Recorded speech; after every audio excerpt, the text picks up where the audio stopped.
Bonjour à toi cher spectateur, Freaky de Christopher Landon. On l'a attendu celui-là, parce que à la base annoncé en octobre, puis décalé en novembre, puis finalement décalé en janvier, et ben le long métrage du cinéaste américain, il était un peu attendu, parce que bien, avec la période d'Halloween, il se fondait parfaitement dans la masse, mais aujourd'hui, il semble juste être un petit film d'horreur perdu parmi les sorties de la semaine, alors que pourtant le projet dans son idée pouvait être quelque chose d'intéressant. Le résumé pour faire simple, Millie est une étudiante plutôt calme dans son lycée, le genre à se faire harceler et malmener par ses camarades. Mais dans les rues de Blissfield, il y a un tueur en série échappé d'un hôpital psychiatrique qui va croiser la route de la jeune femme. Alors qu'on se le dise, le film de Christopher Landon n'est pas là pour être un film qui veut se prendre au sérieux. Ou alors, si c'est le cas, il se prend clairement trop au sérieux. L'idée de base est avant tout de jouer comme les Happy Birthday sur les codes du slasher, les codes d'un cinéma de genre assez classique, et de les détourner pour proposer une vision assez décalée du genre. Clairement, là, si on devait définir le film de manière un petit peu putaclic version journalistique, on dirait que c'est le Freaky Friday du cinéma gore à l'heure actuelle. Donc, le film n'est clairement pas hyper original, mais personnellement, je dois avouer que j'ai pas passé un mauvais moment devant. Bon, j'ai vraiment passé un moment où j'étais plus dans l'optique de me marrer, et où là, pour le coup, le long métrage m'a beaucoup fait rire. Et j'ai trouvé qu'il y avait une vraie idée de mise en scène qui était parfois mise en place, il y avait de vraies idées d'écriture qui étaient parfois mises en avant, et c'est ça en fait qui m'a convaincu.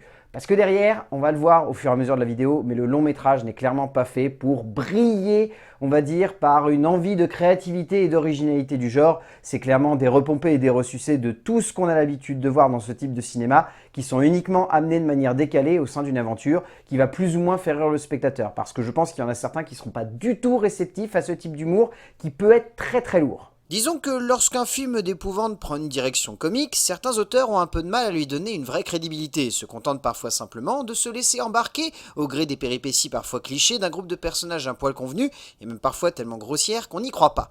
Pourtant, Christopher Landon a décidé d'en faire la base de son cinéma, après deux volets tantôt surprenants, tantôt lourds de Happy Birthday, pour ici nous offrir une version fumée et gore de Freaky Friday, le temps d'un métrage pas toujours subtil, pas toujours fin, mais qui dans son envie de nous amuser nous embarque dans un délire des plus saignants et jouissifs. En termes d'écriture, Christopher Landon et Michael Kennedy ont vraiment eu envie de nous pondre une histoire qui va dans ses prémices sonner comme le pire cliché possible du film de slasher que l'on pourra avoir en 2021.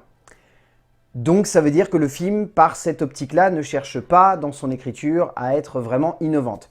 Ce qui est intéressant, et ce qui fait pour moi la sève en fait de ce genre de métrage, c'est le côté Freaky Friday. C'est l'inversion des points de vue et le fait que justement on va jouer avec le côté un petit peu décalé de un personnage qui a la mentalité d'une ado et qui en fait a la carrure d'un tueur en série de 40 ans et un tueur en série de 40 ans qui va se retrouver dans la peau d'une ado de 17-18 ans. C'est ça en fait qui fait la mécanique comique de l'écriture et c'est ça qui donne de la puissance à tout ce qui va se passer par la suite. Derrière, ce qui renforce cet impact, c'est le fait que Landon et Kennedy, ils se sont quand même dit qu'il fallait un minimum rendre les personnages un peu étoffés. Donc Millie est un personnage qui, même si elle n'est pas non plus le personnage le mieux écrit du monde, a quand même 2-3 traits de caractère et un background familial qui lui permet de vivre, entre guillemets, à l'écran, qui lui permet d'avoir quelque chose de fort et d'avoir un truc impactant sur le spectateur. Donc à partir de ce moment-là, l'écriture arrive à donner de la puissance, en un sens, à ce qui se passe à l'écran et arrive du coup à faire en sorte qu'on se laisse embarquer par l'histoire. Mais derrière, faut pas se voiler la face. Ça n'est pas un film qui, en termes d'écriture, a envie d'amener quelque chose qui serait de l'ordre du renouveau du genre ou qui voudrait prendre des codes pour les détourner, comme un Wes Craven et Kevin Williamson ont pu le faire lorsqu'ils se sont dit on va faire Scream, ou par exemple Alexandre Aja a pu se dire qu'il allait le faire lorsqu'il a repris La Colline à des yeux. On n'est pas dans cette idée de reprendre un classique ou un cliché du genre pour l'amener dans un contexte nouveau, on est juste dans cette optique de s'amuser avec le décalage que peut avoir ce type de cinéma.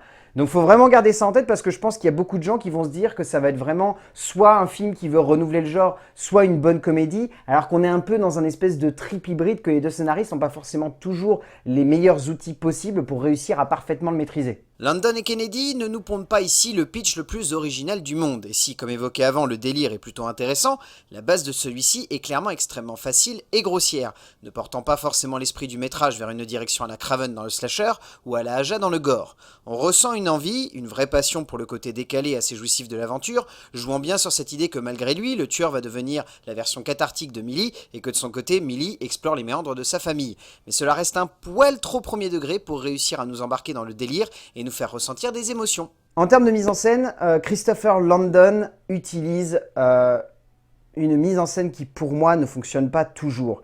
C'est une mise en scène qui est très premier degré, dans le sens où il n'y a jamais vraiment, on va dire, de véritable envie de construire quelque chose qui fasse détonner un petit peu les codes du genre. C'est-à-dire que dans ses prémices, je dois avouer avoir imaginé le long métrage s'orienter vers une espèce de mécanique à la Scream 2.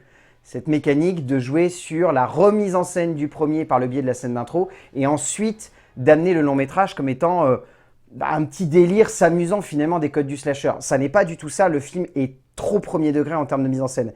Ce qui devient un outil lorsqu'on arrive à la partie vraiment comédie, lorsqu'on arrive dans l'idée de mettre en scène quelque chose qui soit détourné, décalé ou assez délirant dans le genre, là, Landon sait comment mettre en place des mécaniques qui font rire. Genre, c'est un truc tout bête, mais la première rencontre qu'il va y avoir entre Millie et le tueur, c'est une rencontre qui va se faire à la sortie d'un stade.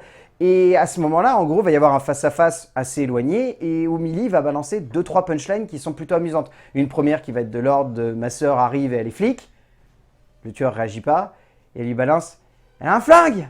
et il ne réagit toujours pas. Et ce genre de mécanique, c'est des mécaniques qu'il va utiliser à de nombreuses reprises. Ce côté, on balance une punchline qui peut sembler classique dans le genre et on balance un truc derrière qui pourrait être vraiment décalé. Et ça, ce genre de mécanique, c'est ce qui m'a plu dans le long métrage. Cette idée de vouloir renforcer le côté encore plus délirant de certaines séquences pour amener non seulement du comique, mais surtout du délire. Et en fait, c'est ça qui rend le film amusant, c'est que c'est un délire. Ok, il se prend vraiment trop au sérieux par moment, mais au moins, lorsqu'il veut faire rire, il le fait le mieux possible. Landon reprend une bonne batterie de clichés assez faciles du genre horrifique et slasher en termes de mise en scène, n'allant pas forcément dans une direction surprenante dans son imagerie, mais proposant donc cette lecture comique du genre qui se ressent notamment dans le montage et la combinaison des plans au fil de l'avancée des personnages.